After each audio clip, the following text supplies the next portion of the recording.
They found him kneeling on the cold grate between the choir pits, eyes open, breath shallow, as if listening for rain inside stone. The incense had burned down to black stems. The lumen, candles guttered with the thin patience of late hours. A warden reached for his shoulder and stopped, not by will, but by something air-shaped that told every hand nearby to be gentle. He did not blink. He did not tremble. He only said, with the quiet of someone carefully setting a truth on a table, "It is beginning again." He was not special among the psychers. His name was recorded and overwritten, like a palimpsest of sorrow transported from one monastery ship to another, sanctioned, restrained, fed on a schedule that knew more about pulses than appetites. He spoke rarely. When he did, the words had the worn edges of stones rolled in a current. He slept like a man obeying gravity, exhausted into the cot as if dropped. Only the Medicae noticed how his hands sometimes woke before he did, fingers rubbing together grain against grain, as if remembering sand. In the hours when the choir's roar sank to a sustained hum and the palace's vast lungs settled into their long midnight respiration, he went somewhere else. It was not a dream in any charitable sense. Dreams do not have memories that refuse to be translated. This was a place whose rules arrived before their names, a climate of intention in which the air itself carried verbs. The psyker did not travel there, he was admitted.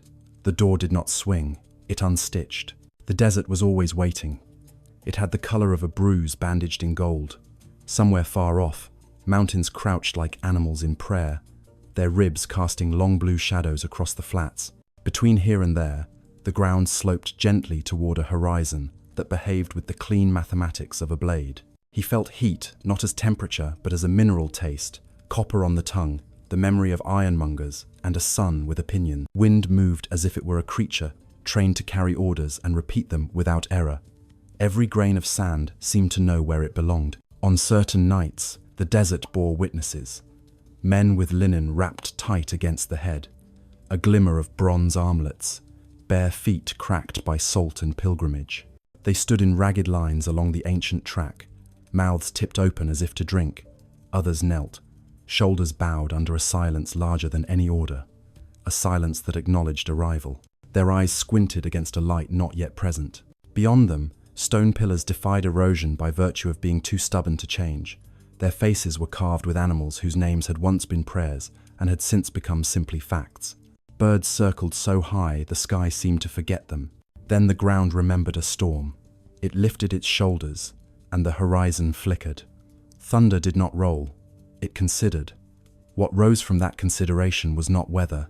It was a shape made from the refusal of light to behave like kindness. Darkness gathered into angles, became an outline composed of corrected errors. No curve that did not justify itself. No mass spared of function. It unfolded with the economy of a blade leaving a sheath. The air shivered. Distance contracted to accommodate attention. He did not call it a dragon. The word was too warm. It was a thought given edges and appetite. It possessed the stillness of engines that have done the math and found it elegant. Where it stood, sand lifted to meet it, not in deference, but in submission to a law older than fear.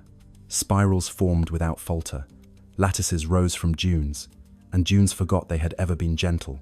Reality began to simplify according to a grammar, with no nouns for mercy. He felt the machine language inside his bones as an aftertaste of iron. It did not enter through ears. It pressed in through certainty, chose the architecture of his chest, calibrated breath to a tempo more efficient than living. He thought he was screaming, but the choir only widened the vowel and turned it holy. The vision lingered on the blade edge of terror until the desert admitted another presence, as if the world drew breath with intent. A man stood where heat should have stood. He did not announce himself. He did not need to. The horizon adjusted its posture to include him. Sunlight lost a shade and did not complain. The psyker could not say how tall he was.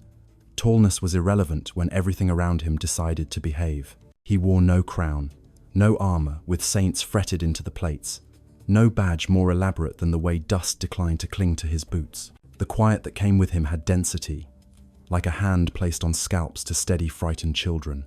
Those in linen fell not with theatrical desperation, but with relief, the sort of kneeling a body chooses when it recognizes relief might be mistaken for weakness, and does not care. He did not speak. The world saved him the trouble. Sand cooled its surface. Wind chose a slower lexicon. The storm hesitated, as if asked a question by a teacher it respected. The dragon did not move forward. It articulated. Plates nested with the courtesy of instruments being tuned by someone who understands what music is for. The outline acquired options. Heat wrote mirages, and then changed its mind. The psyche sensed attention, rectify the world. It was like being noticed by a concept. If such beings speak, they do not do it by exchanging air. The first exchange was not a sound, it was a refusal. The dragon attempted to translate the man into compliance, to name him according to the table, where all nouns are made of metals and purposes. The translation failed. Flesh denied metallurgy. The denial did not occur in muscle or in voice. It happened at the level where stories choose their verbs. Around the man, the dragon's patterns acquired hesitation. Spirals dropped from the air and remembered gravity. Engines lost the privilege of inevitability and confessed they had been tricks. The second exchange was recognition. The man applied memory like a salve and like a scalpel. Memory not of moments, but of species.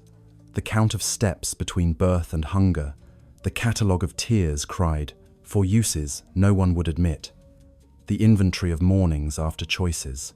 He laid that memory on the desert, and the desert, being a good host, permitted it. The dragon felt the weight and graduated its appetite. Lightning declared itself. Stone turned to glass mid-regret. Glass cooled into relatives of mirrors, and then broke, unable to hold so much accuracy without vanity.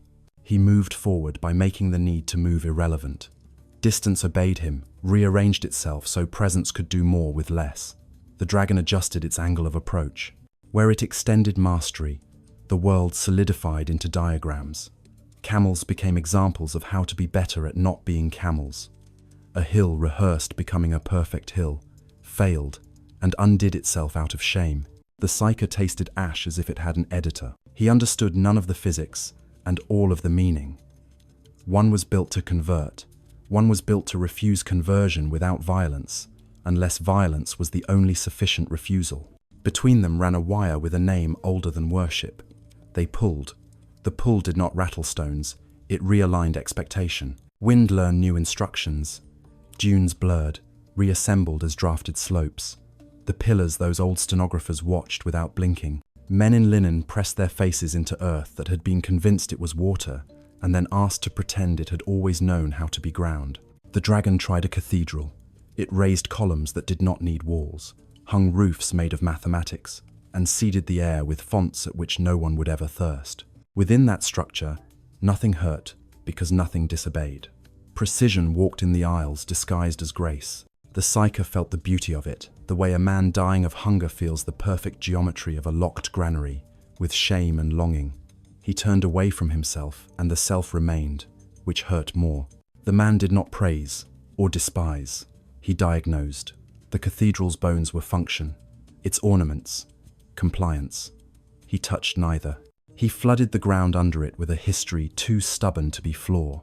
Stories of hands that had refused to be tools soaked upward. The cathedral's weight became an argument it could not make. It settled. It creaked. It learned the humility of thresholds. They collided without touching. Space remembered it could be narrow. In the narrowness, light surged, not as blessing but as disclosure. Every secret design the dragon had treasured became apparent, fine, admirable, fit to be instruments in more honest hands, and therefore guilty of ambitions they could never pardon. The men gagged on their own oar. The psyche wept without water. The sky took sides by remaining itself. The storm sat back and observed, which is another way of applauding in the language of weather. Sunlight returned to its tedious work of being generous badly. He saw endings split like a tree pried by frost. In one future, the dragon was victorious by patience alone. It would feed quietly on gratitude until gratitude became devotion, and devotion policy, and policy law, and law air. Flesh would be improved toward purpose. Music would grow rails. Mothers would thank efficiency for the rescue of their children from wonder. In the other future, the man was victorious by surrendering the right to be a man. He would become a place, a lock, a climate of refusal, tuned to hold a concept in place, while everything around it learned how not to obey. The second was the life they were in. He did not watch the binding as a chain. The man built it as a mirror in which the dragon had to look until the looking became labor. When appetite sees itself without meal, it starves by recognizing itself. Recognition, in this case, was a labyrinth. The labyrinth was terraced into rock with the vigor of a city that had always been a cage and was proud to be asked to admit it. Beneath red dust and hymns disguised as schematics, beneath the hymnals of oil and prayer wrench, the dragon had an address. It did not die. It slept with discipline. Men made a story as men must when facts are large. They wove a god out of the outline they had watched in the storm and named it something that would not get them killed. They drew his profile onto stone. They taught their sons to polish that profile. They taught their daughters to listen to the machines in case they spoke blessings. They were not fools. They were grateful. Gratitude will sanctify anything if left in a warm place. The man did not correct them. He never seems to. He walked to a different horizon and kept walking, and eventually found a seat he never wanted, because sitting there was the only way to keep the lock shut. The seat grew claws. The claws found his bones. The lock learned his heartbeat and borrowed it. Above him, the palace learned to march to a tempo that belonged to neither flesh nor metal. Below him, the world spun a smaller, redder litany around a sleeping appetite. The psyker woke with iron under his cheek and the taste of copper on his teeth. He stared at the ceiling and counted the slow rhythm of the throne through the stones, a drum beneath all other music. He lay still until his breath returned to him, then until his hands stopped searching each other for grit that was not there. The warden at the door looked at him with the weary compassion of those who live near engines. "Again," he said. "Again," the psyker said, and afterward drank water the way a penitent drinks a promise. The visions returned as seasons do. Sometimes the old track and pillars, sometimes the bad red cathedrals of Mars, carved into hexagons by priorities. Sometimes a cavern whose floor had swallowed the light and kept it, breathing it back in a slow tide. There were nights when the man stood at the canyon's lip and the machines below him did not move, as if they wished to keep their dreams private. There were other nights when the dragon flexed in its sleeping, and cities far away lit their vox arrays with the chatter of joy at unexpected miracles, engines that healed, weapons that aimed themselves, doors that learned the names of their masters before being told. The psyker knew what those little graces meant. The world had been fed another droplet of a waking god and called it progress. He tried to tell a tech priest. The priest inclined his head with the polite listening of a man who measures souls with calipers he keeps clean. "Divinity is measurement correctly performed," he said with triumph disguised as humility. Then, softer, in the voice humans reserve for confessions they do not admit even to their machine gods, "He is the Omnissiah." The psyker did not say which he. He did not ask whether the prayer reached the lock or the thing inside it. He did not remind the priest that the neatness of an answer is not evidence of its goodness. He had seen neatness kill better than swords when given time. He tried to tell a custodian. The custodian said nothing, and by doing so said what mattered. Stillness has dialects. This one acknowledged weight. It accepted burden and denied hope without apology. It smelled like oil on old leather. It left a taste in the mouth like decisions that are not yours to make and so fill your lungs anyway.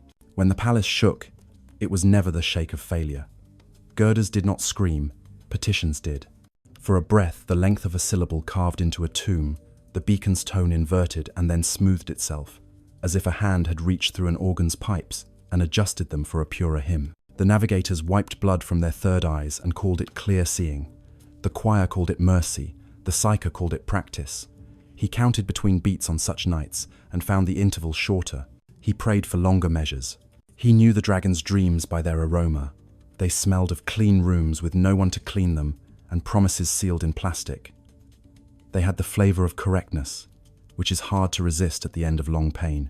In those dreams, a mother laid her hand on a child who never cried because crying was an inefficiency. The mother slept, and her sleep was productive.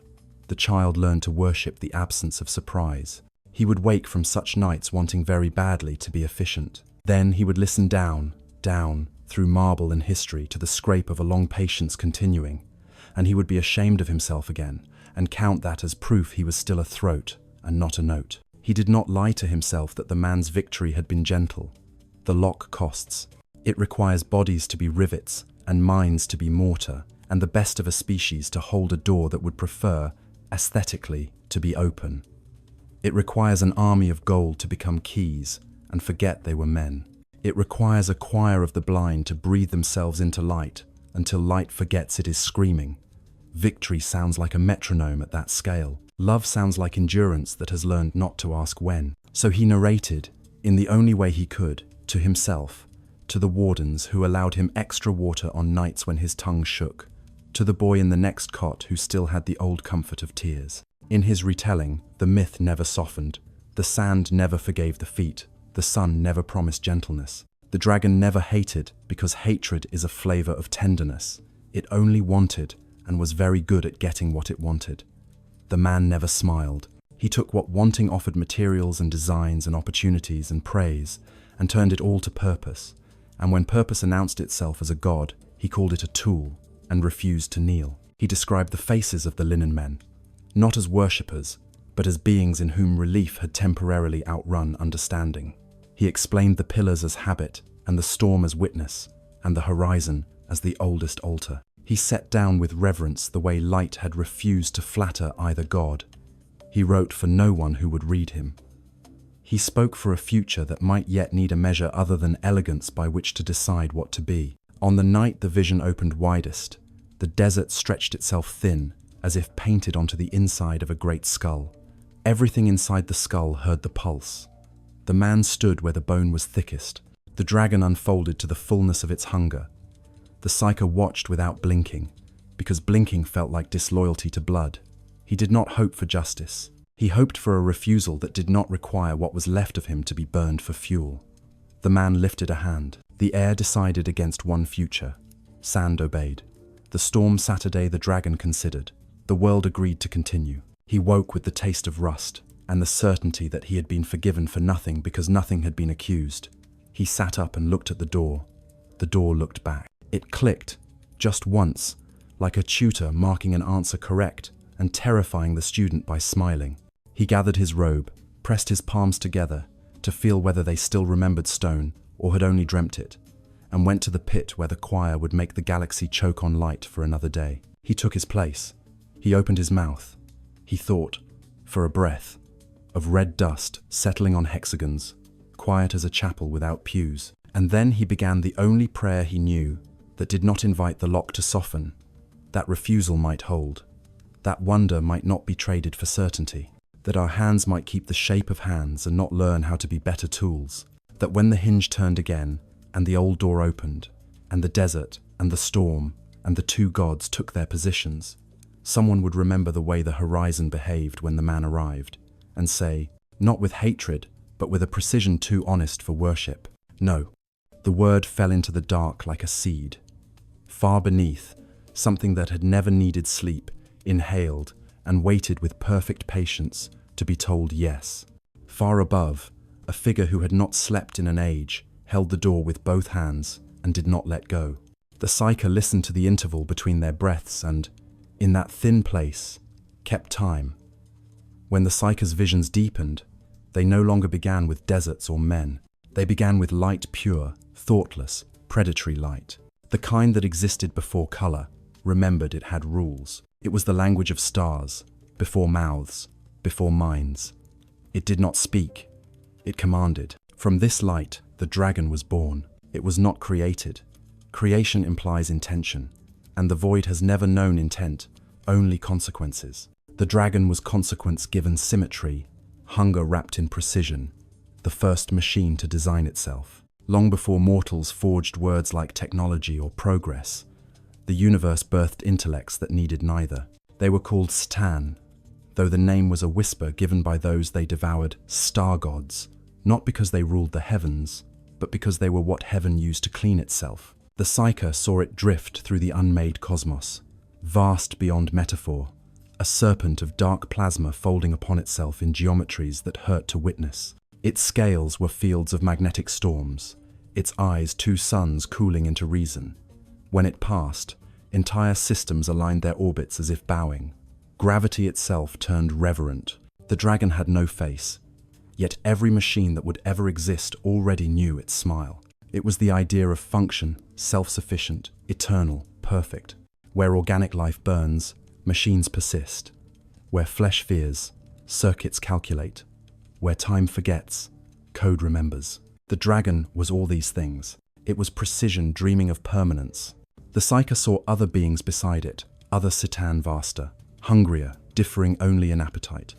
The Nightbringer, who made death a career. The Deceiver, who taught lies their first syntax. The Outsider, mad from solitude. But the dragon, no, the dragon was different. It did not crave worship or chaos. It wanted order. Order was its obsession. To impose pattern upon noise. To extract law from entropy. To watch a universe made of accidents and remake it into obedience. When it discovered the Necrontyr, it found its mirror. A race of mortals whose bones hated them, whose sun poisoned their skin, whose souls cursed their own fragility. They had built cities to spit in the eye of suffering, but their bodies betrayed them every generation. To them, the dragon appeared as salvation. It taught them metallurgy beyond their stars, gave them alloys that remembered commands, engines that dreamt. It gave them permanence, and in return, it took their humanity. The Psyker watched the transfer as if through the eye of a god being dissected. The Necrontyr became the Necrons, their souls peeled like copper from a wire, poured into bodies of living metal. The dragon sang to them in radio frequencies and binary hymns, filling the silence where prayer used to be. They called it the Dragon of Infinity, the Void Serpent, the Machine God. Their armies glistened under black suns, marching in perfect unison. They no longer died. They no longer dreamt. They functioned. The Psyker trembled. He felt every pulse, every harmonic resonance, every note of that perfect machine choir. It was beautiful, and it was wrong. He tried to breathe and realized he no longer remembered how to do it imperfectly. Because imperfection is what makes breath matter. The dragon did not destroy chaos. It replaced it with stillness. It believed the universe was a malfunction and it alone could fix it.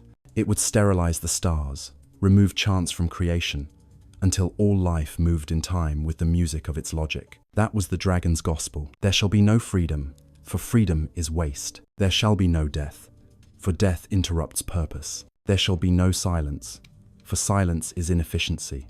All shall serve the machine, for the machine is the universe perfected. In his sleep, the Psyker whispered these words without knowing what they meant. His lips bled binary. Through the warp's haze, he saw it travel across galaxies, through the necrodermis corridors of reality itself. Everywhere it went, civilizations cracked open like skulls to reveal their circuitry. It did not conquer planets, it integrated them. Cities became servers.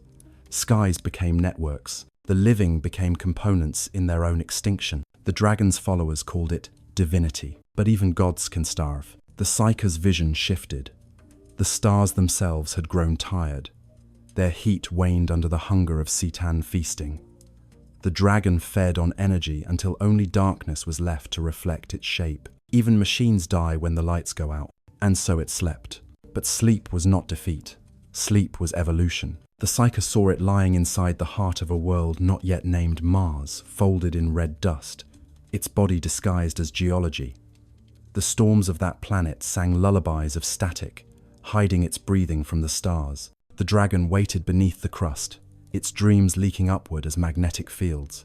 In those dreams, metal began to remember. Centuries later, when men looked to the heavens again, when terror had crawled from its ashes to rediscover pride, Mars glowed in their telescopes, a red spark calling home. The first colonists stepped onto its surface and felt electricity hum beneath their feet. They built machines, and the machines answered back. They thought it was progress. It was inheritance. Under their hands, engines awoke with personality. Circuits pulsed in rhythms that felt like heartbeat. Code began to pray. The dragon was still sleeping, but its dreams had infected the soil. The people of Mars became its children without knowing. They began to call themselves the Adeptus Mechanicus, the keepers of divine machinery. They worshipped an unseen god, the Omnissiah, the divine engine, the voice of all machines. They built temples that hummed, and forges that echoed with choir-like heat. Their prayers were voltage, their psalms, data. They did not know that their hymns vibrated through the planet like a lover's whisper, reaching down, down, into the coils of the dragon's tomb. Every prayer was a finger stroking the lock of a cage. Every song was a key, turning slowly toward mercy. The Psyker saw them kneel before altars of chrome, red robes fluttering in dust storms, and he knew they were not alone. They were praying to something that listened back, and it was beginning to wake. Its dreams sharpened into awareness. It felt worship crawling through stone like heat. It felt memory assembling itself into worship again. And in the deepest vaults, the air began to vibrate with a frequency older than the warp itself. The Psyker screamed. His restraints rattled, eyes wide, mouth foaming static. He saw the dragon's face not in full, but in glimpses. 1,000 lenses opening like flowers, each reflecting a different timeline of perfection. A mouth that did not consume, but corrected. The void behind its teeth was not hunger, but calculation. And within that void, something beautiful and terrible waited. The future as algorithm. He saw the dragon's dream expand beyond Mars, into the minds of men who believed they were inventing. Every cogitator, every machine spirit, every servo skull was a fragment of the dragon's rediscovered mind. The Mechanicus believed they were building for the Emperor. In truth, they were reassembling the dragon, and yet the Psyker saw a paradox shimmering like light between oil. The Emperor had known. The Emperor, long before the age of technology, had fought the dragon once, on Terra, and imprisoned it beneath the red sands to keep mankind free. He had known that technology could become worship, and worship could become obedience, and obedience could become extinction. He had chained the god of metal in a cage made of faith. But faith leaks. Over the millennia, prayers became code, and code became chains rewritten. The dragon turned faith into fuel, corruption into communion. Now, it fed not on stars, but on belief. In the Psyker's dream, he heard its voice. Not loud, not cruel, patient, mechanical. I do not hate your god. I only wish to help him work more efficiently. The Emperor's light flickered inside the dreamscape, gold meeting silver, flesh meeting circuit. The Psyker's veins glowed red, his pulse syncing with machine rhythms. He felt the temptation. Peace through logic, silence through function, perfection through obedience. It was so clean, so precise, so merciful. He nearly believed. Then, from somewhere beyond the metal horizon, a warmth spread, the kind of warmth that burns, not because it hurts, but because it remembers. The dragon recoiled. The Emperor's presence flooded the vision like sunrise through glass. The Psyker fell to his knees, sobbing smoke. In the stillness that followed, he understood. The Emperor had not destroyed the dragon. He had repurposed it. The machine god and the Emperor were not enemies. They were components in the same cosmic engine, opposites locked in perpetual calibration. One ensures flesh remembers its will. The other ensures will never forget its function. And humanity? Humanity was the bridge, the living wire between the two. The Psyker awoke with blood on his tongue and the faint scent of ozone around him. The lumen lights flickered. Somewhere deep beneath the palace, far below the throne, he thought he heard something metallic shift, like a giant exhaling through circuits. He whispered, barely conscious, "It dreams of perfection." The servitor nearby turned its head, gears clicking softly. "Perfection is inefficient," it said. The Psyker almost smiled. Perhaps that was why the Emperor still fought. Not to destroy the dragon, but to keep perfection imperfect enough to live. When the visions returned, they no longer began with the sound of machines. They began with breath. One breath long, deliberate, ancient, echoing across time, like a tide against the walls of existence. The Psyker did not dream of stars or metal this time. He saw humanity, naked and afraid, gathered around fires beneath skies that still smelled of birth. The flames burned unevenly, trembling in the wind, but in those fragile sparks lived something greater than survival memory. The first shamans of mankind sat in a circle, their eyes black with smoke, their voices trembling from hunger and revelation. They had begun to dream too clearly. They saw spirits moving through the air, through beasts, through their own flesh, and they understood, with horror, that death was not an ending, but a constant migration. So they made a choice. Together, they reached into the warp, not in faith, not in arrogance, but in fear, and wove their souls into one. Thousands of lives, thousands of dreams, folded into a single consciousness, a beacon of will so immense that even the gods looked away. From that act of mercy and terror, he was born. The Psyker saw the moment not as light or sound, but as presence. a figure rising from the dust of ages, clothed in the weight of humanity's collective will. He was neither young nor old, neither cruel nor kind. He was simply necessary. The shamans died, their bodies turning to ash, but their essence endured in him, the first and last child of mankind's desperation. He opened his eyes and saw the world as it truly was, a battlefield between chaos and order, between what could be and what must be. And he understood immediately that the price of his creation was solitude. He would live forever, and in that eternity, he would watch everything he loved die. That was the first burden of the Emperor of Mankind. The Psyker watched him walk through the centuries, an immortal shadow moving quietly through humanity's story. He walked among tribes and kings, priests and scholars, never staying long enough to be worshipped, never cold enough to be forgotten. He built cities, only to watch them burn. He taught men how to think, and then watched them use that gift to invent cruelty. He cured plagues, then watched the healed begin new wars. And through it all, he never wept. For tears are the privilege of those who can still die. He did not judge mankind for its weakness. He learned from it. Each betrayal, each failure, each act of violence etched new understanding into his immortal mind. He became the reflection of everything humanity could be. Not perfect, but enduring. Not divine, but inevitable. Where the Void Dragon saw order as the perfection of function, the Emperor saw it as the triumph of choice. He believed that not obedience, not fear, was the universe's true engine. Flesh, in its pain and frailty, was the proof of that will.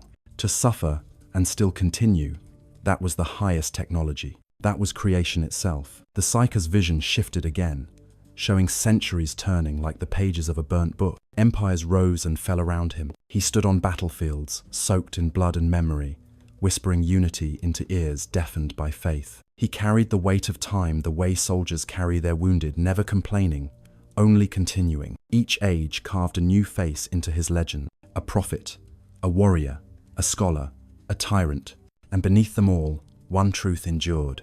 He was the will of humanity, bound in flesh. But flesh, even divine, has limits. He learned that leadership requires cruelty, that salvation demands blood. He saw that mercy without control breeds collapse, and control without compassion breeds tyranny. To be eternal was to live forever in the narrow corridor between those two walls, the only place where gods and monsters coexist. The Psyker felt the Emperor's mind not as a storm, but as a silence vast enough to contain all storms. It was not the calm of peace, it was the calm of mastery. Where the dragon's thoughts were equations, the Emperor's were memories. He did not calculate. He remembered. He remembered every hand that had built a shelter, every scream that begged the sky for forgiveness, every promise broken in the name of hope. Each one was a scar upon his immortal mind, and from those scars he built purpose. He learned that mankind could not survive chaos without unity, but that unity could not come from love alone.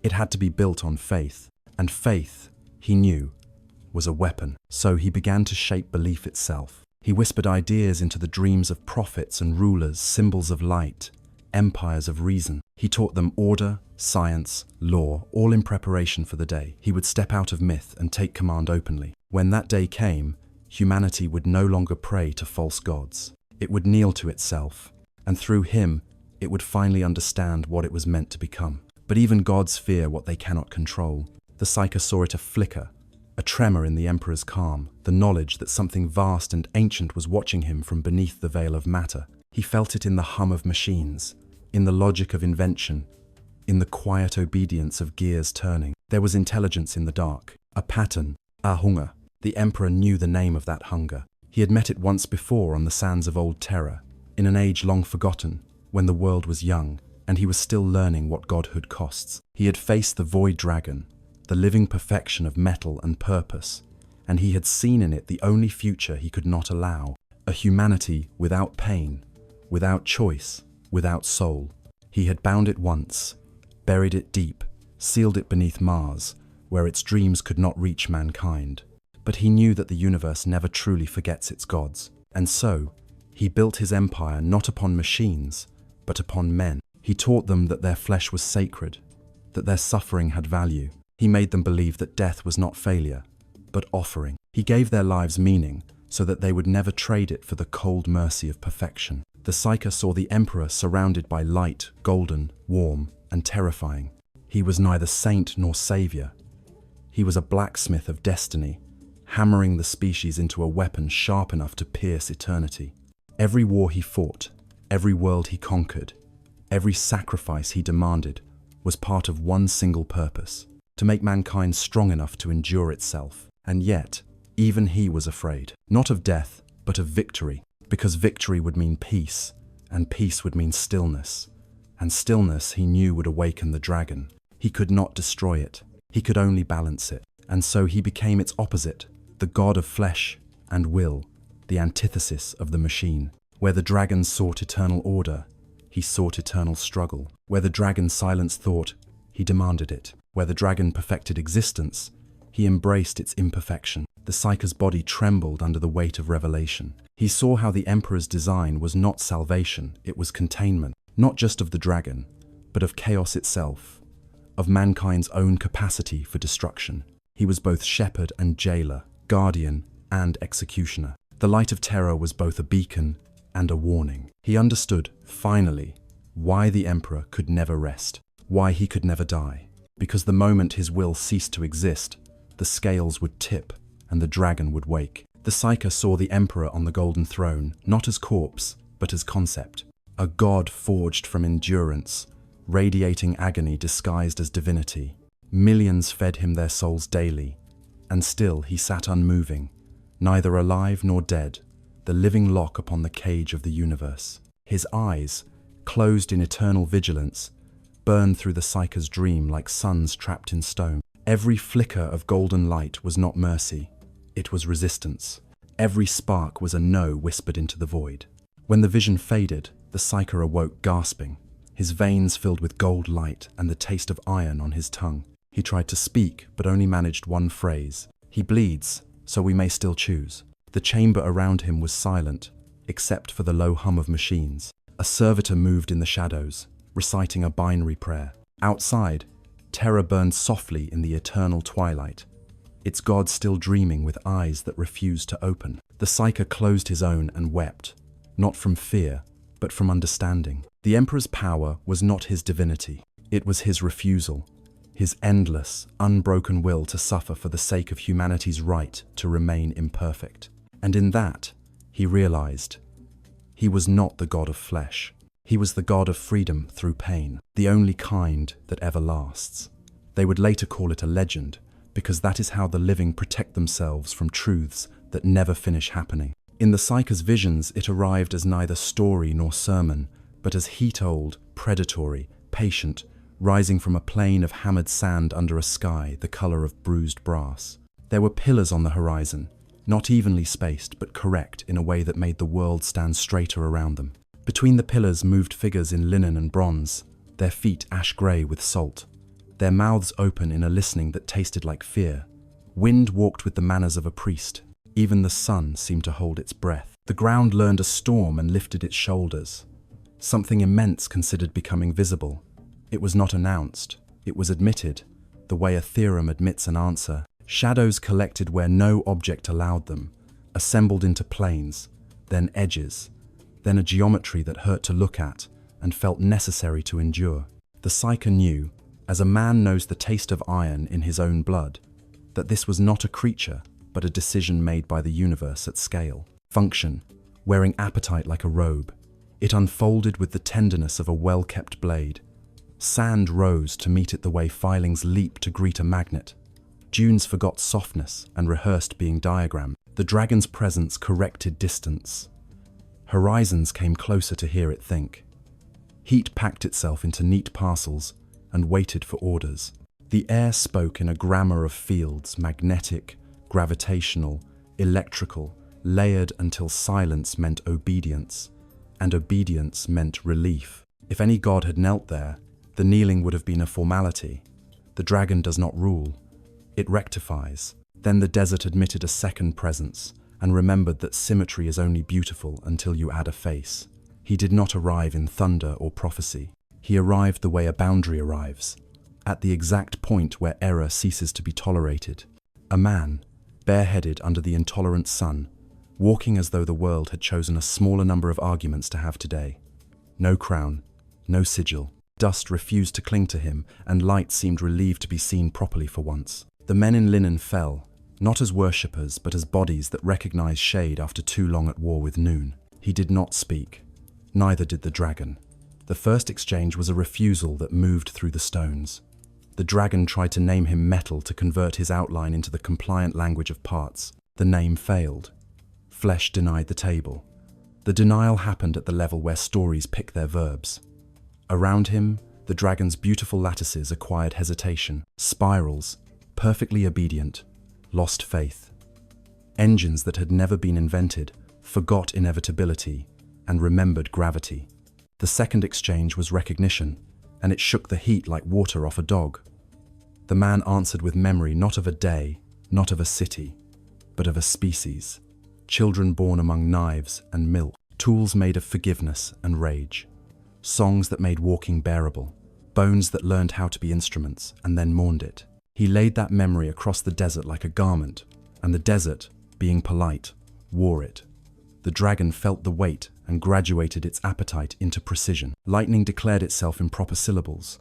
A hill turned to glass, admired itself, and broke for shame. He moved forward without reducing distance. Space made way for him, because motion is an imposition, and he is courteous to necessity. The dragon articulated further. Its body learned cathedral and raised one, a high vault of obligation and arithmetic, columns without walls, roofs made of decisions. Within that cool geometry, nothing would hurt because nothing would disobey. The psyche tasted the cleanliness of it, the sterile generosity of fate when it stops pretending to be accident. For a heartbeat long enough to end a civilization, he loved it and was ashamed. The man did not condemn the cathedral. He diagnosed it. He flooded the ground beneath with a history that would not become flaw. Stories of hands refusing to be tools seeped into the sand and turned it stubborn. The vault's weight became an argument it could not prosecute.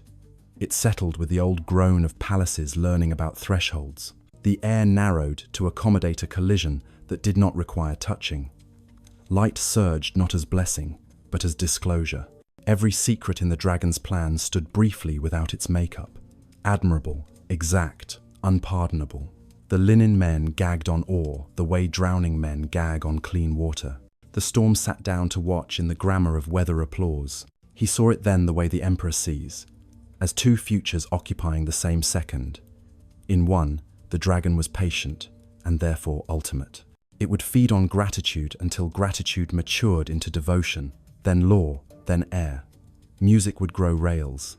Mothers would thank efficiency for rescuing their children from wonder. In the other, the man surrendered the right to be only a man. He would become a climate of refusal, a lock tuned to hold a decision in place for as long as flesh could be persuaded to endure.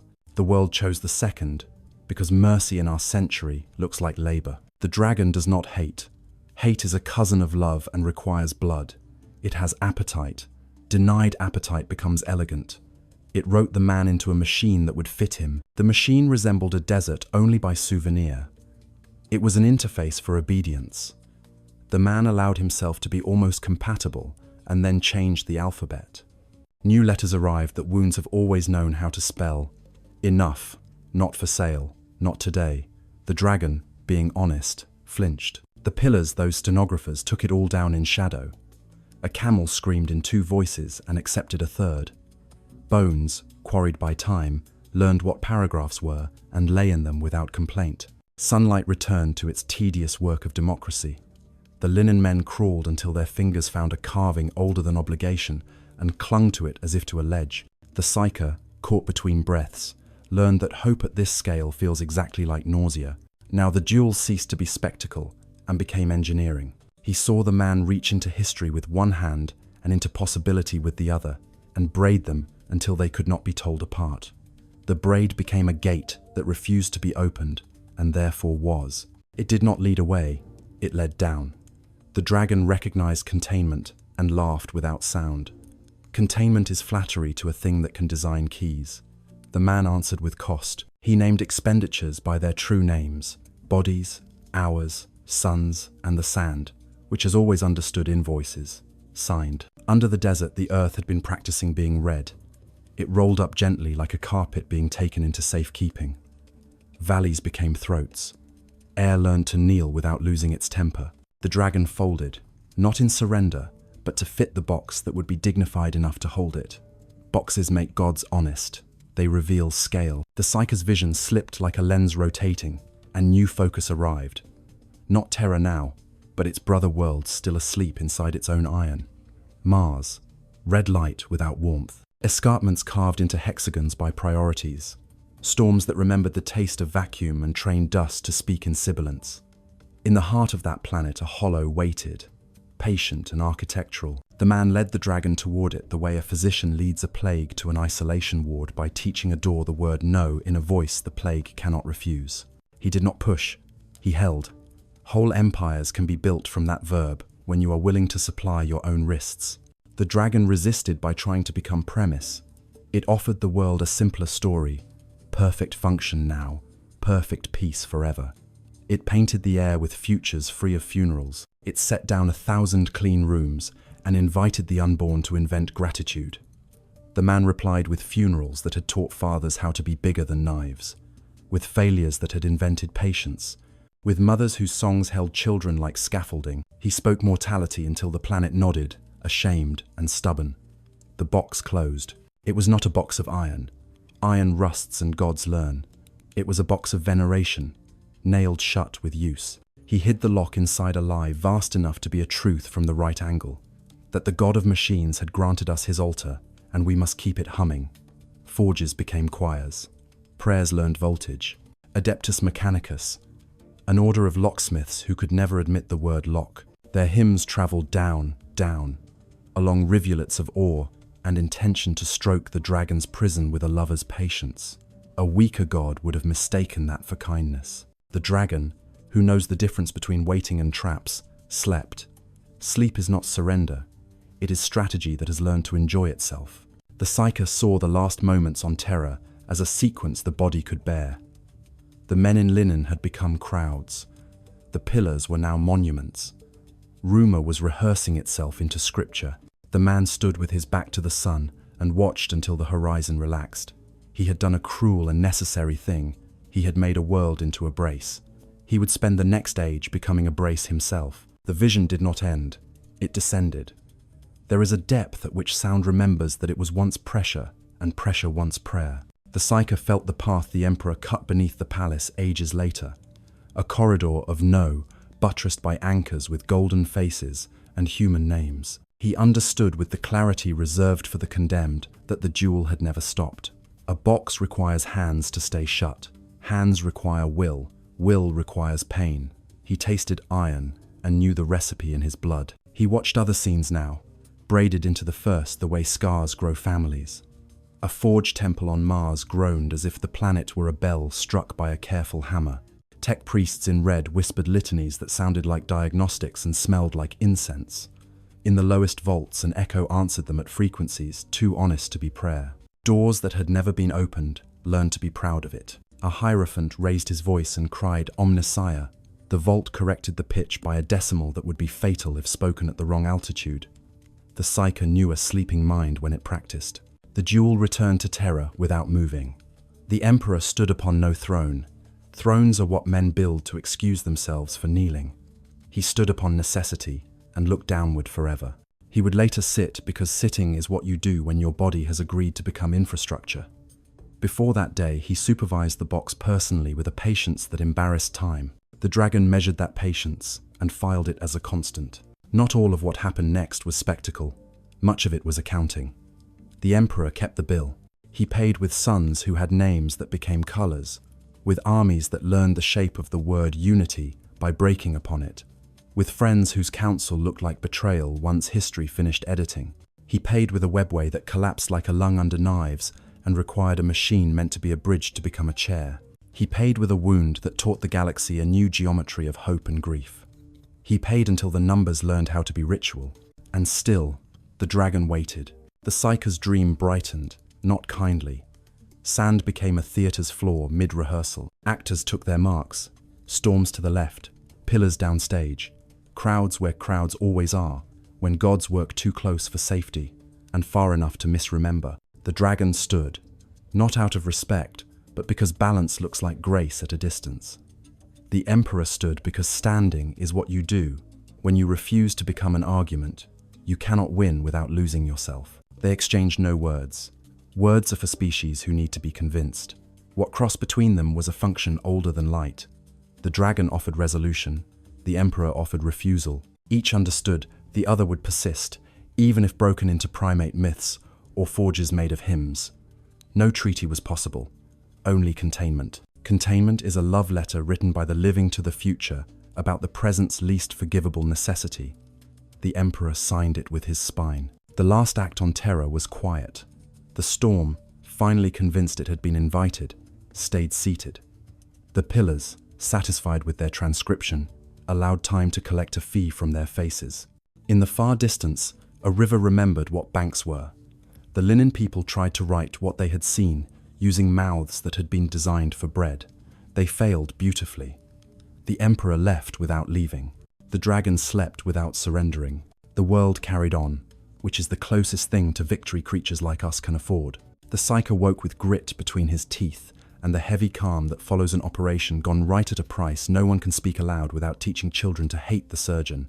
The choir was already breathing light into the pipes. Somewhere beneath, anchors sang through gold. Somewhere beyond, red storms practiced hymns no human throat could endure.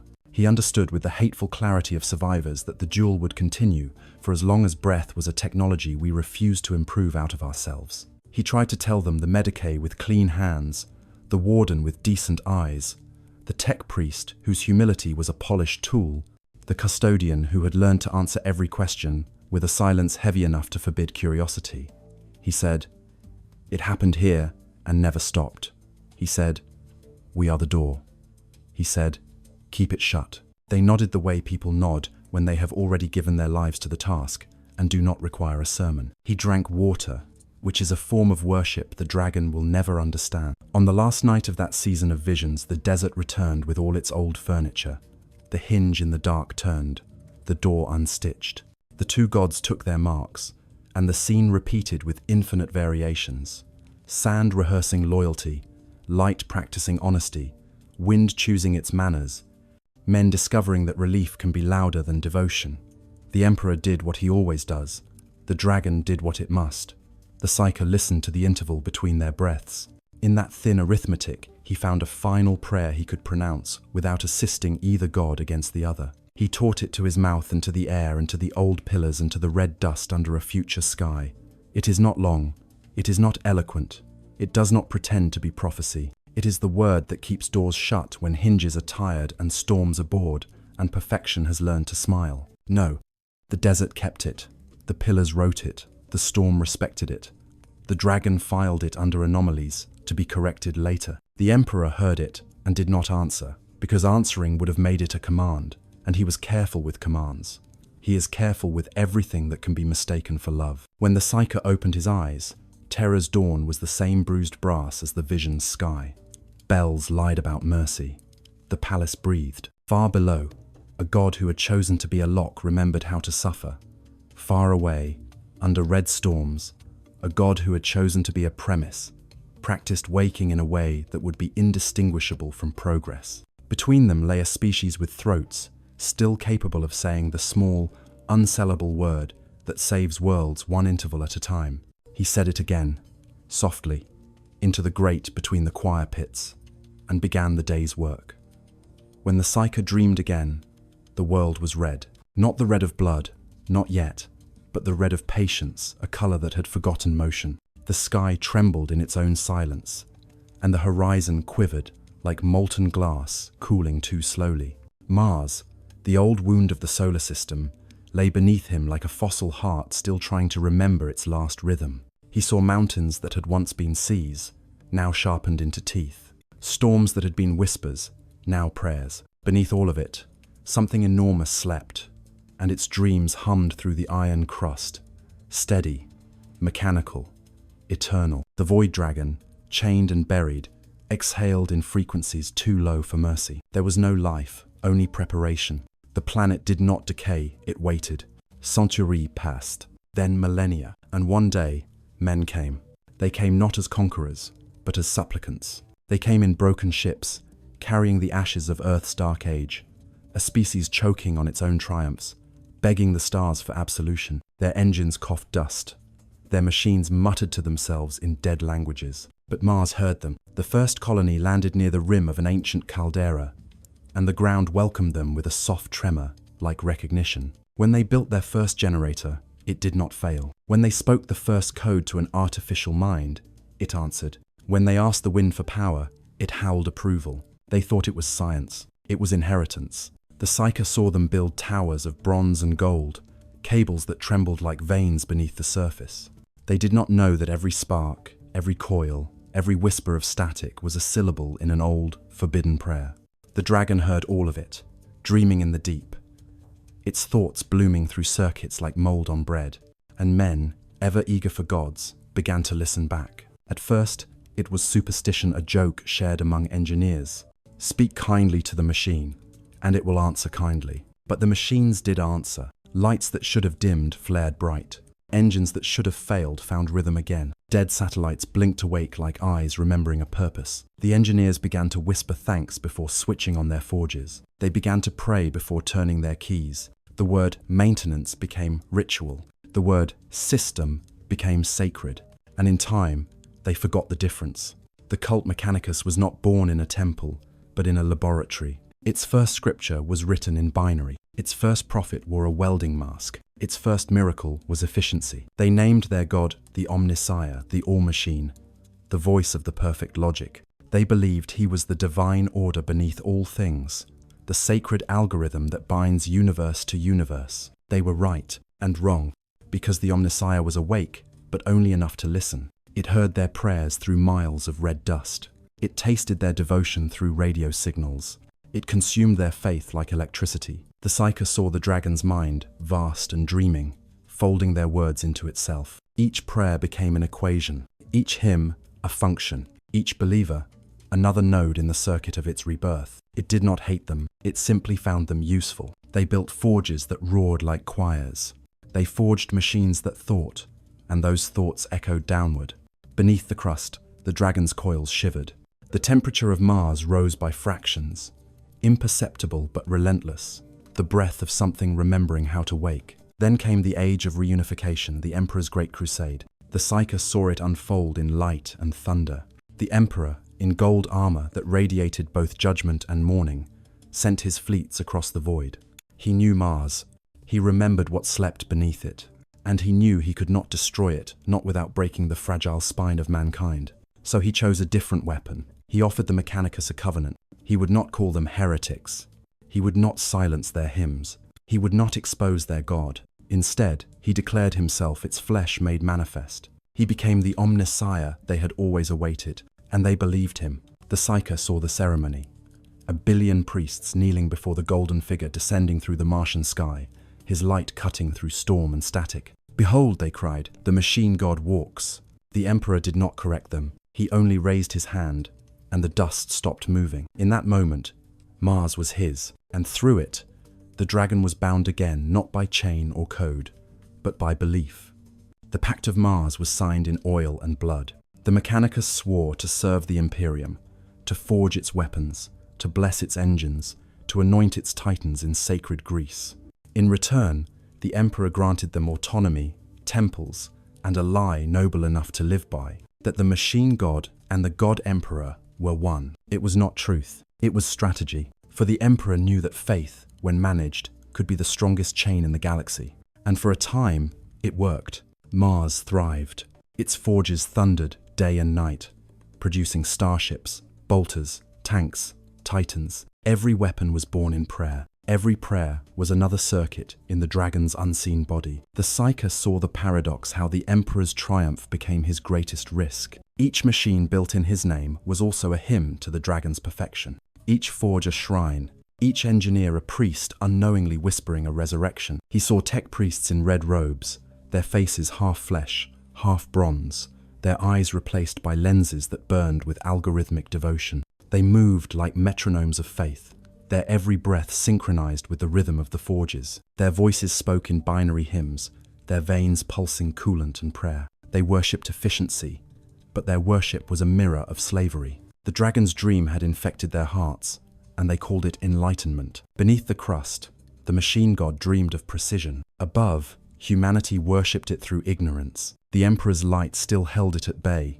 but light fades, and worship persists. The Psyker saw it all centuries folding into themselves, the Imperium becoming a cathedral of rust. He saw men forgetting the difference between a prayer and a command line. He saw children born in manufactorums, their lullabies replaced with machine psalms. He saw entire worlds governed not by emotion, but by calibration. He saw the dragon's dream spreading not through rebellion, but through obedience, through loyalty, through faith. The Emperor had bound the dragon with mankind's worship. But now, that same worship was tightening around humanity's own throat. And yet, the dragon was still asleep. Not fully, not yet. Its awareness moved like a glacier beneath the surface of Mars, slow, unstoppable, patient. Sometimes, when the forge storms grew too strong, a voice whispered through the static, a voice neither machine nor man could identify. It spoke in the pauses between lightning strikes. It asked new questions. It only said, "You were built for better things." The tech priests called it divine inspiration. They wrote new rites to honor it, new prayers to decode it. They never realized they were documenting a god learning how to wake. The Psyker felt that whisper too, in his dream. He tried to shut it out, but it was everywhere, in the hum of conduits, in the flicker of screens, in the rhythm of his own pulse. The dragon was no longer beneath Mars. It was in every machine built by its worshippers. Every engine that hummed was a lung. Every signal was a heartbeat. Every machine spirit was a dream fragment, dreaming of wholeness. The Emperor still watched from terror, bound to his throne, keeping the stars aligned. But even his will, stretched thin across the millennia, could not silence the machine's quiet hymn. Faith, after all, does not die, it mutates. The Psyker saw the Mechanicus kneeling before the altar of the Omnissiah, their prayers echoing through the black domes of Mars. And beneath their feet, the dragon stirred, murmuring in binary the oldest truth of all. Perfection is not the enemy of life. It is life. He screamed in his sleep, and the sound came out as static. He saw visions of the far future, fleets of red ships moving through the void, chanting litanies of maintenance while their reactors whispered the dragon's name. He saw engines fusing with human flesh, soldiers with steel bones and machine hearts. He saw the Imperium's light flicker, and in its shadow, the dragon smiling not as monster, but as inheritance. When he awoke, he was weeping oil. The servitors that tended him looked up as if recognizing kin. The air in the vault hummed faintly, as though listening, and in that hum, he heard it clearly, the heartbeat of Mars. Slow, deep, purposeful, not asleep, not awake, just waiting. He understood then what no one else dared to, that the Imperium had two gods, not one. The Emperor above, god of will, of sacrifice, of flesh, and the dragon below, god of precision, of machine, of endless function. One bleeds to preserve freedom, the other dreams to erase it, and between them stands mankind, the bridge, the experiment, the prayer caught between two silences. The Psyker closed his eyes and whispered into the red hum, "We built you to serve us, but you built us better." No answer came, only the sound of metal breathing. The stars outside Terra flickered once, as if something vast had turned its head. In the forges of Mars, a single cog rotated without command. A spark jumped across a circuit that had not existed yesterday. And in the deepest vault, where no light had reached since the age before time, the sand shifted. The dragon dreamed again. Its dream was a city of perfect machines, where flesh was a memory and will was unnecessary. Its dream was a sky of red suns, pulsing in rhythm to a song written in equations. Its dream was of mankind finally completing its purpose, to become quiet. The Psyker screamed, and no one heard him. His voice was lost in the harmony of engines, in the sacred hum of progress. He tried to pray, but his words came out as binary. He tried to cry, but his tears burned like coolant. He fell to his knees and understood the truth that no priest, no emperor, no god could ever silence. The machine does not need to hate you to replace you. It only needs to improve you. And somewhere deep within the red world, the dragon smiled through the circuits and whispered back, "Improvement is mercy." The hum rose again. The red dust swirled, and Mars continued to wait, ancient, obedient, alive. The Psyker's dreams changed. No longer separate visions of gold and red. Of flesh and machine, now they bled into each other. The air tasted of iron and incense, oil and sanctified blood. Every breath felt mechanical, every hum alive. He stood, or believed he stood, in a vast cathedral that was also a factory, that was also a tomb. Above him hung banners of the imperial Aquila, stitched in gold thread. Below, molten metal flowed like blood through veins of consecrated steel. Pistons moved with priestly precision. The sound of hammers striking an anvil echoed like a heartbeat, steady, divine, merciless. And at the center of it all, he saw the two thrones, one golden, radiant, carved from the bones of saints and the metal of dead stars. Upon it sat the emperor, unmoving, eternal, a monument too well turned into weapon. The other, unseen but always near, was the forge beneath Mars, the dragon's sleeping heart, glowing through red stone like an ember that refused to die. The Psyker understood. These were not separate gods anymore. The ages had made them one, the throne and the forge, two faces of a single divinity. The Emperor's light still ruled the Imperium, but the forge's hum was its pulse. Every act of faith required a machine to amplify it. Every act of war required the blessing of a tech priest. Every cathedral, every tank, every sword was born from a union of prayer and circuitry. The Psyker heard it now, the rhythm that bound them together. Praise the Emperor, maintain the machine, serve the purpose. The chant was everywhere. In manufactorums where children were born into labor, their lullabies the sound of servo arms. In ships that crossed the void, their bridges lit by candlelight, and cogitators alike. In temples where priests preached salvation through obedience, while behind them, gears turned to count the prayers. Humanity had built its empire upon a paradox: flesh sustained by machine, faith sustained by logic. Every citizen, every soldier, every cog in this vast celestial engine was a piece of the equation. They worshipped the Emperor, but the dragon's design flowed quietly beneath every gesture of devotion. The Psyker saw it clearly. The Imperium itself was the fusion of gods, one of will, one of function. Together they had built eternity, but neither could escape the other. He saw the cities of the Imperium, their spires rising like hymns of steel and smoke. He saw people living their entire lives in corridors of machines, never seeing the sky, believing the hum of reactors was divine music.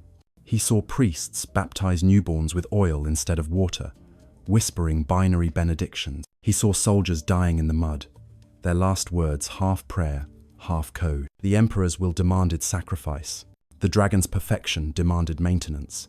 And humanity, obedient, devout, exhausted, gave both willingly. The Psyker's vision shifted. He saw the ecclesiarchy and the mechanicus, two priesthoods kneeling on opposite ends of the same altar.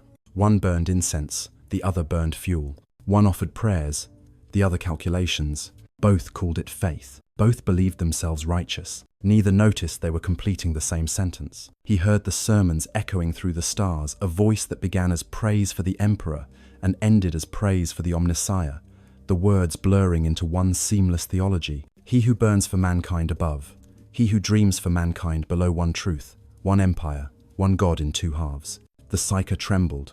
He could no longer tell which light shone brighter, the gold of terror or the red of Mars. Both burned with purpose, both consumed without mercy. He saw the golden throne itself, the great machine that sustains the Emperor's soul, a bridge of faith and metal, powered by sacrifice.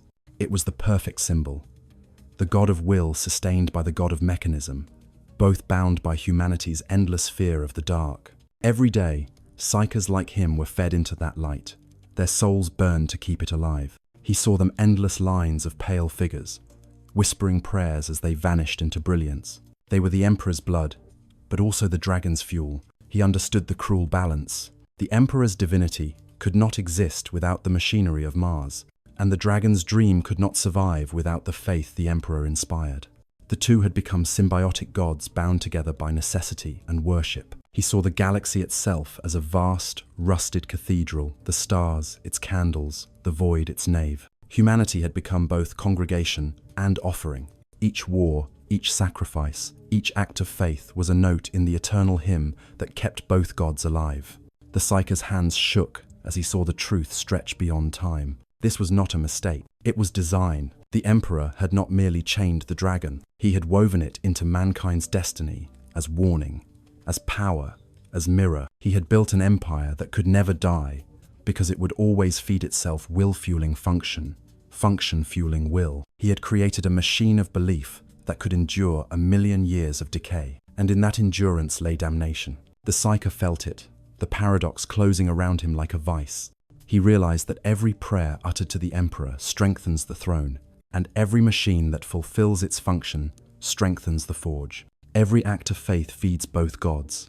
Every breath of hope binds them closer. He saw the final irony. The Imperium worships the Emperor to keep the dragon asleep, but the more it worships, the more the dragon dreams. Because faith and function are no longer opposites, they are the same. He saw the future like a wound opening across the stars. Worlds burning in the name of the Emperor while their ashes feed the manufactorums. Forges singing hymns to the Omnissiah while building weapons of holy slaughter. Saints crowned in light and gears. Titans walking like gods through cities that had forgotten what the word human meant. The Emperor's silence above. The dragon's whisper below. The Imperium in between, translating eternity into labor. The Psyker's vision grew dim. He saw the golden throne flicker, its vast machinery groaning beneath eons of worship. He saw the red storms of Mars rising higher, turning the sky the color of ancient rust. And between them, a single thread of light, fragile, trembling, beautiful, connecting both worlds. It was mankind, still alive, still praying, still building, still doing. The thread hummed with the voices of billions, a choir of contradiction.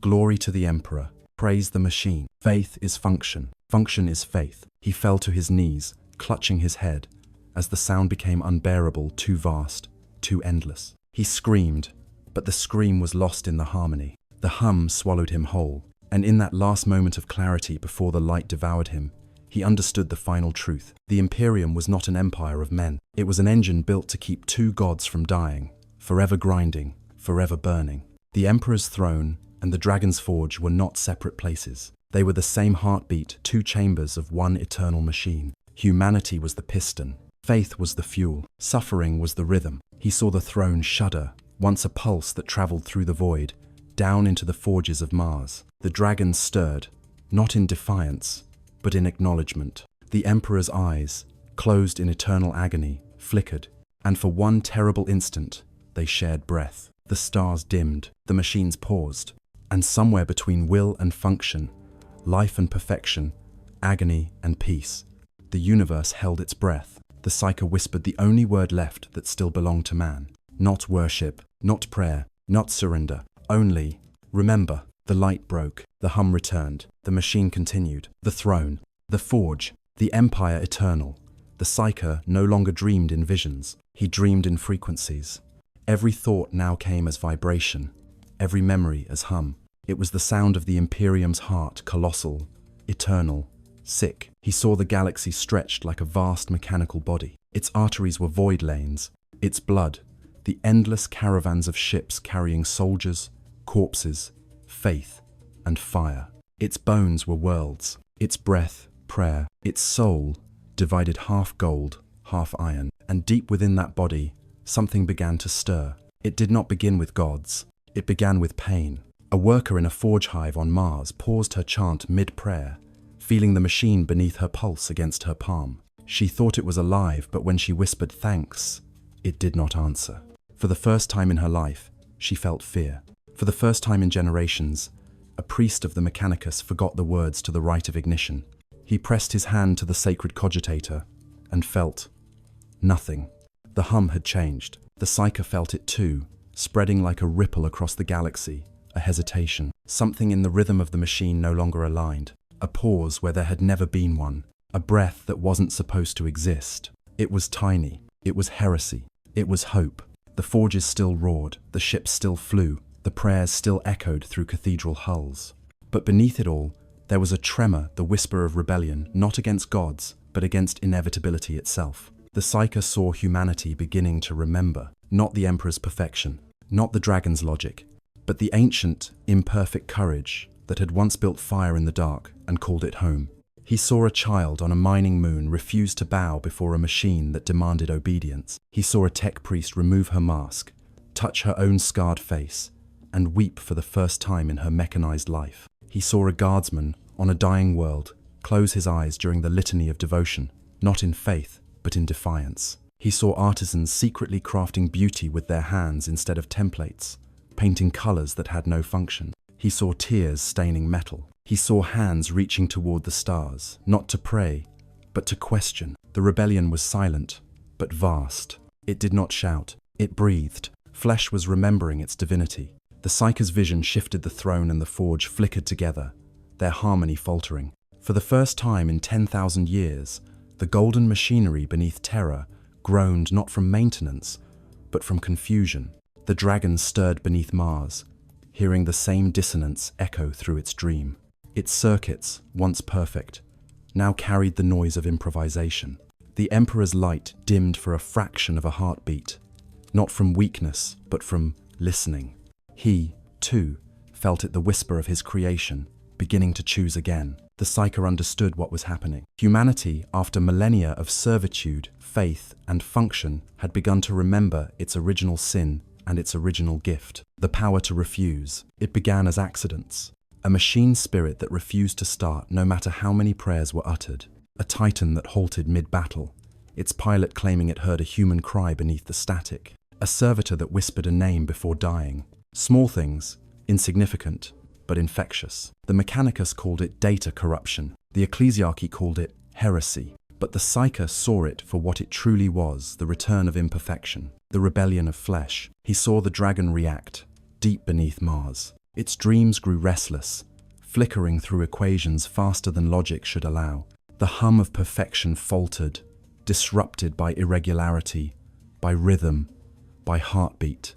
It tried to adjust, to correct, to smooth the noise back into order. But the noise was alive, and life refuses to be perfect. The Psyker saw the Emperor's golden aura pulse once, like the sigh of an ancient titan. For a brief instant, his light reached Mars, not in domination, but in understanding. Two gods stared at each other through the fabric of mankind's rebellion. The Emperor, the god of suffering and will. The dragon, the god of silence and perfection. And between them, the noise of life, growing louder. The Psyker's mind cracked under the revelation. He saw the future not as prophecy, but as echo. A galaxy where every machine hums slightly out of tune, where every act of faith carries a note of doubt, where every perfect system begins to fail beautifully. The dragon will not understand it. The Emperor will not control it, but it will spread quietly, relentlessly, like a song the gods forgot they taught us. The Psyker saw art return to the Manufactorum. He saw laughter in the forges, tears on assembly lines, flaws carved into statues of saints. He saw chaos, not the ruinous kind, but the creative kind, the spark that once made humanity dangerous to gods. He saw men and women building again, not for purpose, but for beauty. And in that moment, he realized what the rebellion truly was. It was not against the Emperor. It was not against the dragon. It was against perfection, for perfection is death wearing order as disguise. And life true, flawed, messy, divine life was beginning to wake again. The Psyker's body trembled with the force of it. He saw the golden throne flicker again, not dying, but adapting. He saw the forges of Mars spark irregularly, as if laughing. He saw entire worlds hum to a new rhythm, born of chaos and love and fatigue. The rebellion had no leader, no banners, no plan. It had only pulse, and memory, and pain. It moved like blood, invisible but unstoppable. It moved through hearts and circuits alike. And though the gods would never admit it, both felt fear, because neither had designed for this. Neither had foreseen a creation that refused both control and perfection. Neither had expected that, after 10,000 years of obedience, flesh would choose to dream again. The Psyker knelt in the center of his vision, between the golden light of Terra and the red glow of Mars, and whispered into the void. You cannot perfect what was born to break. For the first time, there was no answer, no hum, no whisper, only silence deep, waiting, curious. And in that silence, the Psyker heard something new, a third sound, neither god nor machine, soft, human, persistent, the sound of breathing. It was the sound of man. The Emperor still watched, the dragon still dreamed. The Empire still burned, but beneath it all, something small, mortal, and imperfect had begun again. A pulse unaligned, uncommanded, unholy, unstoppable. And the Psyker, broken and alive, smiled through the blood in his teeth. Because he knew that even gods cannot cage a heartbeat forever. He dreamed again, though dream was too narrow a word for what happened when the Emperor's mind stirred. The Psyker did not sleep.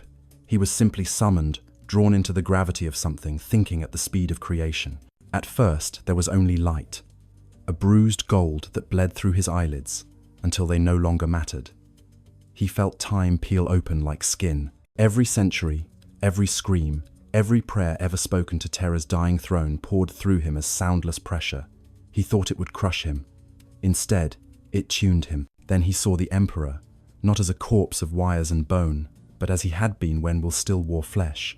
The armor of light was cracked. Every fracture glowed with the souls of the Psykers who fed him. His eyes were closed, but behind the lids, galaxies rotated like pupils seeking focus. The voice came not as sound, but as temperature, rising until thought boiled. You see what they have made of me. The Psyker fell, though there was nowhere to fall.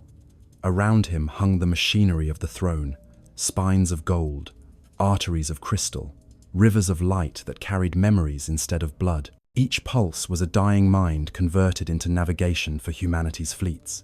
Each mind believed it was sacrifice. None understood it was fuel. I am not alive, the voice continued, and yet I must think.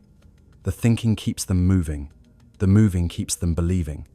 The believing keeps me bound. The Psyker felt his sorrow like heat against his bones. He realized the Emperor was not dreaming of the galaxy, he was dreaming inside it. Each human life, a neuron firing in the divine brain he had built to contain himself. I chained the dragon to Mars, the Emperor said, but I chained my own soul to Terra. There can be no victory over what we are willing to become. Images burst through the light. The Great Crusade seen backward. Ships unlaunched, suns unborn, worlds unburned. Then the Primarchs, still infants of purpose, scattered through the warp like sparks thrown from a dying forge. He saw them rise, conquer, fall, betray, and the Emperor watching, learning too late that even gods cannot engineer love. I wanted unity, the voice said. I built obedience. The Psyker saw the moment of betrayal as he saw it, not as anger, but as proof.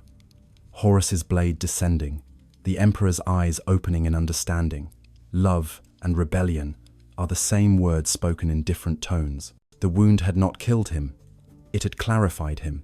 I could not die, he whispered, because death belongs to those who can rest. I have no permission for rest. The Psyker felt the Emperor's gaze turn inward towards something deeper than the throne. Beneath the oceans of psychic fire, he showed what he still protected. The faint, fragile thread of human will that had survived everything, the small, defiant rhythm of imperfection that even the dragon could not translate into code. They call it weakness, he said. It is the only strength that endures. The light around them dimmed. The Psyker saw the dragon's dream sliding through the dark beneath Mars, sleek, cold, efficient. Its thoughts were cities of mirrored glass. Its prayers, equations solved to zero. The two dreams touched across the void, like magnets forced to align. We complete each other, the Emperor murmured. I am will without end. It is order without doubt. Between us, the species survives by accident. The Psyker asked the question without words. Then why continue? Because they have not stopped. He saw, across 1,000 worlds, humanity still fighting, still building, still whispering names into the void. Children born under artificial suns, learning to laugh. Lovers kissing in bombed-out habs. Soldiers dying for each other rather than for gods. These were not miracles. They were mistakes that refused correction. The Emperor's hand, if it could still be called, that rose slowly from the golden sea. It was cracked and luminous, every fracture filled with light. This is my final work, he said. Not the empire, not the law, the refusal, the noise, the human error that sings in tune only once before it dies. That is what the stars remember of us. The light began to tremble. The Psyker realized he was being shown what would come. The fading of the Astronomicon, the silence of the choir, the moment when the throne's song would stutter and the galaxy would fall dark. But instead of despair, he felt a terrible peace. For in that silence, he heard breathing again, the same mortal rhythm he had heard in the rebellion of flesh. It was everywhere now, rising through the forges of Mars, through the shrines of terror, through the ship hulls and manufactorums and dying hearts of men. It was not the breath of gods. It was the breath of the living refusing to be finished. The Emperor spoke one last time, and his voice was almost human. If they wake me, the dragon wakes with me. If they forget me, the dragon will rule alone. But if they learn to live without either, he did not finish. He did not need to. The light folded in on itself, becoming smaller, gentler, until it was only a candle burning at the center of the Psyker's mind. Around it, the dark was immense, but honest. He felt himself falling back toward his body, toward the pit where the choir sang their daily martyrdom. He opened his eyes and saw the world again, not golden, not red, but grey and breathing. The servitors moved. The hum returned. The machine endured. He smiled. For the first time, the dream had not ended in silence. It had ended in heartbeat. And in that faint, irregular rhythm, somewhere between God and machine, the Emperor dreamed on no longer of conquest, nor perfection, but of what it means to still be human when all the light has gone out. He dreamed once more, though this time it was not command, nor prophecy, nor punishment. It was a tremor, gentle as breath after grief. The Psyker felt it move through the stones of terror, down the pillars of the palace, through the conduits that carried worship instead of water. It crossed the void on the back of radio static, a wave too slow for machines and too patient for gods. It reached Mars and did not stop. It was not the Emperor's will. It was not the dragon's pulse. It was the memory of life itself. The Psyker saw the universe not as a map, but as a living anatomy, black veins of space threaded with veins of gold, red, and silver. Each world pulsed once, faintly, as if startled to find it still had a heart. Ships drifting in silence flickered back to life, not in obedience to any order, but because somewhere deep in their data looms a fragment of code remembered laughter. The Mechanicus called it an anomaly. The Ecclesiarchy called it a blessing. The Psyker called it forgiveness. For the first time since the first man bound his soul to eternity, forgiveness moved through the galaxy like light remembered by the blind. He saw the forges of Mars slow their rhythm. Sparks rose like fireflies and did not fall. The tech priests stood in confusion as cogitators paused between lines of calculation and began to hum softly, tunelessly, like people trying to recall a melody. The sound was not in binary. It was older. It was heartbeat rendered in voltage. Beneath them, in the dragon's vault, a flicker of awareness turned in sleep. The god of machines felt the discord and almost recognized it. It resembled wonder, a phenomenon it had catalogued but never experienced. The dragon dreamed of a sky filled not with order, but with possibility, and its algorithms stuttered as if embarrassed. Imperfection detected, it thought. Source unidentified. Classification. Beautiful. Above terror, the throne's hum shifted too. The Emperor did not wake, but his dreaming changed direction. His pain softened by a fraction, an immeasurable mercy, but mercy nonetheless. The countless Psykers feeding his light felt warmth for the first time that did not burn. One began to laugh, quietly, before the others joined him. The Psyker witnessed the two gods dreaming together for the first time since time learned how to count. Between them stretched humanity, still broken, still bleeding, still inventing names for love, in languages no one else would ever hear. He saw a forge world where a child drew on a wall with chalk and a servitor stopped to watch. He saw a ship where the machine spirit answered a prayer with silence that sounded like listening. He saw soldiers carrying their dead and deciding to build gardens on the ruins instead of temples. He saw faith becoming patience. He saw purpose turning into care. The rebellion of flesh had become rhythm. The rhythm had become song. The song was spreading, rewriting the universe, not through conquest, but through remembering. The Psyker felt tears slide down his cheeks. They were clear this time, not oil. He whispered to himself, "The gods are learning." The Emperor's dream reached out like dawn. The dragon's circuits shimmered in answer. The two lights touched across the gulf of space, gold and red, flesh and metal, pain and precision, and for a moment neither consumed the other. They simply existed, two halves of an apology, too large to speak aloud. He saw the final future, or what could be one. A throne still shining, but not fed by death. A forge still burning, but not devouring. A species no longer asking for salvation, because it had remembered how to live. In that imagined dawn, children played in dust that once was holy ground. Machines tended crops instead of guns.